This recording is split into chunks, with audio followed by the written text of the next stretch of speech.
ज्ञान मंत्रा home remedies में आप सभी लोगों का स्वागत है। आज हम बात करेंगे कि मरने के बाद क्या होता है।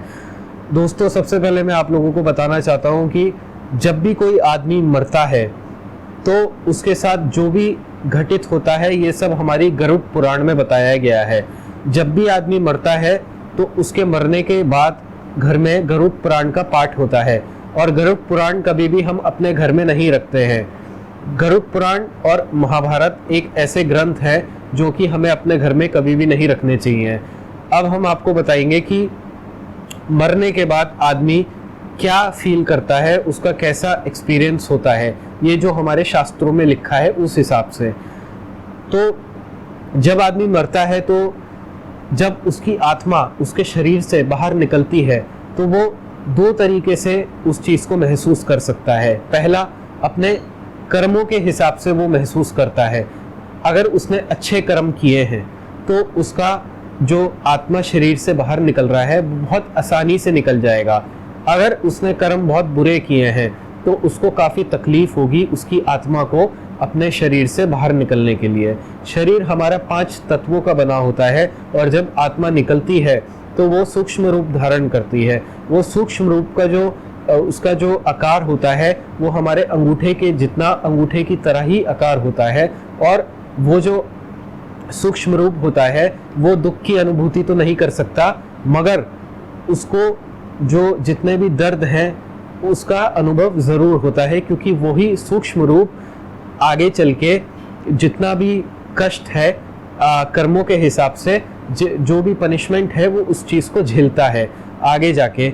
और सबसे पहले उसको यमदूत लेने आता है जब भी आत्मा शरीर से बाहर निकलती है। उसके बाद जब यमदूत आता है तो वो उसको लेके जाता है, और उस टाइम में आदमी को एक तरीके की दिव्य दृष्टि प्राप्त हो जाती है। उस दिव्य दृष्टि के माध्यम से उसको उसकी पूरी जो भी उसने जीवन में कार्य किया है उस सब की अनुभूति उसको हो जाती है। उस समय उसको पता चल जाता है कि उसने अपने जीवन में क्या क्या किया है। उसको 1 सेकंड से भी कम समय के अंदर उसको अपने पूरे जीवन में जो भी उसने पाप एवं पुण्य किए हैं उन सब की उस आदमी को अनुभूति हो जाती है। उसके बाद भगवत गीता के अनुसार आदमी या तो सूर्य की तरफ जाता है या फिर चंद्रमा की तरफ जाता है। सूर्य की तरफ को बोला गया है क्योंकि वो प्रकाशमय है, और चंद्रमा की तरफ अंधकार है। तो जिस आदमी ने अच्छे पुण्य किए हैं तो उस आदमी की आत्मा सूर्य की तरफ प्रस्थान करती है, और फिर वो जब वो एक बार सूर्य की तरफ चली जाती है फिर उसके बाद वो वापस लौट के नहीं आती। वहीं जो दूसरी जो रास्ता दिया गया है वो चंद्रमा की तरफ है। जो आत्मा चंद्रमा की तरफ जाती है, अपना कष्ट भोगती है, वो अंधकार की तरफ जाती है, फिर वहाँ पे जाके फिर वापस दोबारा इस धरती पे आके जन्म लेती है। फिर दोबारा से उसका जन्म होता है, और वही जो भी फिर मनुष्य रूप में आके जो भी वो कार्य करता है, कर्म करता है, तो वो होता है उसके साथ। और जो वो सूक्ष्म रूप जब हमारी आत्मा धारण करती है, वही जो आकार हमारी आत्मा धारण करी भी होती है उस टाइम पे, जब भी कोई आदमी, कोई भी किसी का भी भाई या पुत्र उस आदमी का पितृदान करता है तो वो जो सूक्ष्म शरीर होता है वही उसका पितृदान किया हुआ जो खाना होता है उसको वो सूक्ष्म रूप जो आत्मा है वो ग्रहण करता है।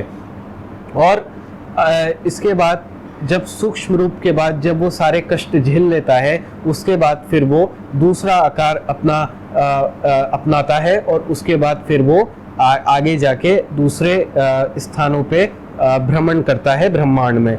फिर धीरे धीरे अगर उसने कष्ट किए हैं तो फिर वो नरक में जाता है। अगर उसने अच्छे कर्म किए हैं तो वो स्वर्ग में जाके स्वर्ग में अच्छे कर्म अपने भोगता है।